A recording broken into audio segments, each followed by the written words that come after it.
Hello ladies and gents, and welcome to another Pro Evolution Soccer 2020 video. Today I want us to look at some stats, not really around the league table stats as such, but more around where the goals are coming from, how I'm defending, and this will give us a good idea of perhaps some of the things you may need to look at when you're sort of playing Pro Evolution Soccer. So 31 wins, 7 draws, 66 goals for, not too many really. I've scored way more than that in the past, but only 11 goals against. I think that must be one of my lowest tallies, I think. I can't really remember a lower tally than that, but so rock solid defensively. Offensively, this formation hasn't been all that great, but I haven't got like super world class strikers. I've got Rashford and Anthony Martial, so decent strikers, but not like players that are going to put the ball in every time they shoot goals. So let's have a look at the club performance for the season. So this is going to give you a good indication of the style I'm playing. We'll look at the tactics I'm actually using, because most of these are right. Possession, short pass, as you can see down the bottom there. Attacking fullbacks, hug touchline, yep, I definitely use those. Frontline pressure and aggressive, that's interesting, which we're going to have a look at in a minute. Counter target and gegen press, I didn't really use either of those too much, to be honest, maybe once or twice here and there. So looking at the attacking tendency, I do play a possession game far more than a counter-attacking game, and that's definitely right. I do like to keep the ball, especially with the midfielders I had available, so keeping the ball was really important to me in this season. Majority of my passes were short, but to be honest, it was a mix of long and short-range passes. And then the defensive tendency, which is the most interesting to me, because I'm playing a frontline pressure aggressive. My defensive line is, I would say, not too deep, but it wasn't like not defending the halfway line. I'm sort of just dropping off in between halfway line and the edge of the box, I guess, somewhere in between there. Look at the sort of ball winning areas, mostly in my half of the pitch, or more importantly in my defensive zone. And I think the reason for that is because I'm cutting the passing lanes off, and then they're playing a long ball, and then I'm winning the ball back like that. So those stats are a little bit misleading, because I am applying a frontline pressure, but I'm forcing them to kick the ball long, and then I'm just mopping up, and that's why you'll see the most ball winning areas are going to be in those defensive zones.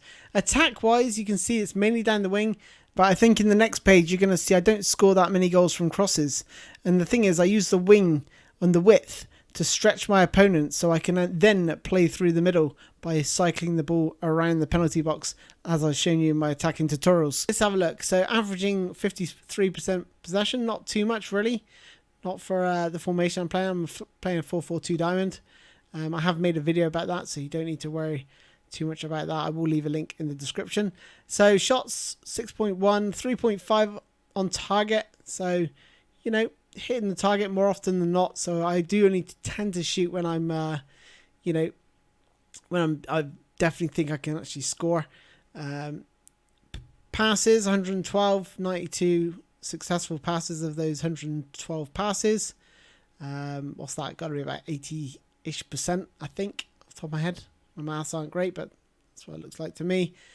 Interceptions, crosses next. Not too many crosses, and I will go into that more when I do my tutorials for PES 2021. Is that I don't like to just throw the ball into the box, because you don't score that often from it unless it's a low drill cross.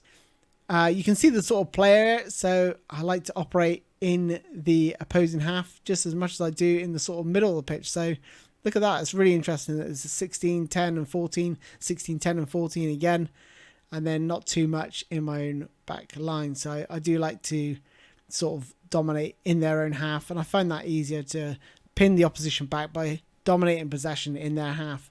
So look at the time scored.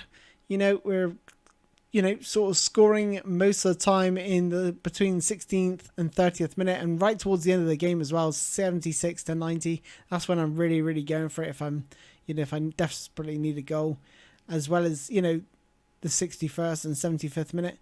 Surprisingly, the 46th and 60th minute, I don't score that many goals, just the 12, which is quite interesting. And then the type of goal scored, I think this is the most interesting for me. So, I mean, look at that.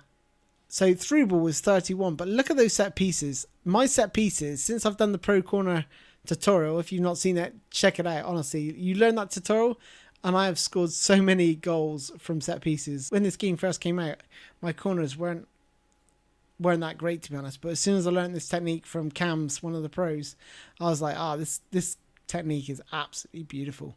And yeah, 22 goals from set pieces. That is crazy. You know, look at the crossing. That's what I said about the crossing. I don't cross much because you just don't score all that much from just swinging the ball in. I haven't got the players for it either, really. I got Marcus Rashford and Martial up front, so you know, not the greatest in the air. So I'm trying to play to their strengths, and you can see that's probably why I scored more from through balls than I did any other way. Dribbling, you know, and this is why I say this game you just got to keep it really simple. Don't try and dribble like past 6 players because very, very few often does it ever work. So especially on the higher difficulties.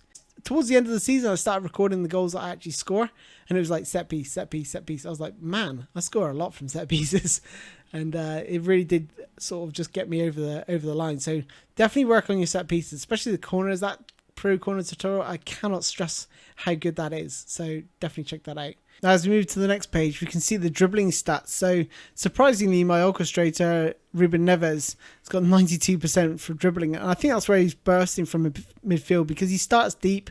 And I tend to use like little dynamic 1-2s to bring him into those advanced areas and get him, you know, more or less creating the chances for the likes of Rashford and Anthony Martial. I was also quite surprised to see Bruno Fernandes in there, to be honest, because he operates in that attacking midfield classic number 10 style. And he's usually in an area where it's quite busy defensively. So I'm surprised that he's quite high on the list. But look at his passing, 84%. That's really, really good. Foden as well. He's been sensational, you know. But I don't tend to take too many risky passes with Foden. He's not as good as Bruno Fernandes and Ruben Neves. And they've got lower passing percentages because I take those riskier passes because they can pull them off. In terms of passes received, Bruno Fernandes is my attacking midfielder, so he's linking the play between midfield and attack. So he's the one sort of controlling the sort of attacking zones. Then we go to shooting. So Martial, 39% success rate in terms of whenever he shoots. So he takes 49 shots and he's hitting the target with 19 of them. So pretty decent. Same for Rashford. So, but again, they're not like prolific goal scorers. They're not like a Ronaldo. They're not like a Aguero. You get the ball, or Harry Kane. You get the ball and you tend to have to do like 3 or 4 shots before you can get past the goalkeeper.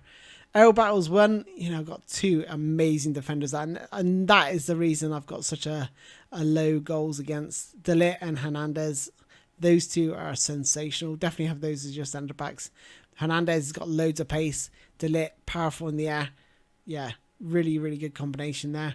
And look at that. Tackles 1, De Ligt 200. My word, that is crazy. Anyway, I just wanted to share those stats with you. I just wanted to sort of point that out. But I think the most, the thing that really stands out to me, and is why I say in my defensive videos, it's all about defensive shape this year. It's not really about trying to cut out the passing lanes. You do that, but then you sort of force them into playing the longer pass. The AI and the higher difficulties very rarely misplace a pass. So it's just a case of just forcing them to play amongst themselves at the back. And over time, they'll just get bored and then they'll throw the ball forward. And that's why you're seeing me win the ball so often in those sort of deep defensive zones. Because I would not recommend playing a deep defensive line against the high difficulties. Because what happens is they'll play the ball into the striker, they'll turn and they'll shoot and they'll score. So definitely try and keep them away from your goal as best as possible. Not easy, I know. But yeah, so some interesting stats there.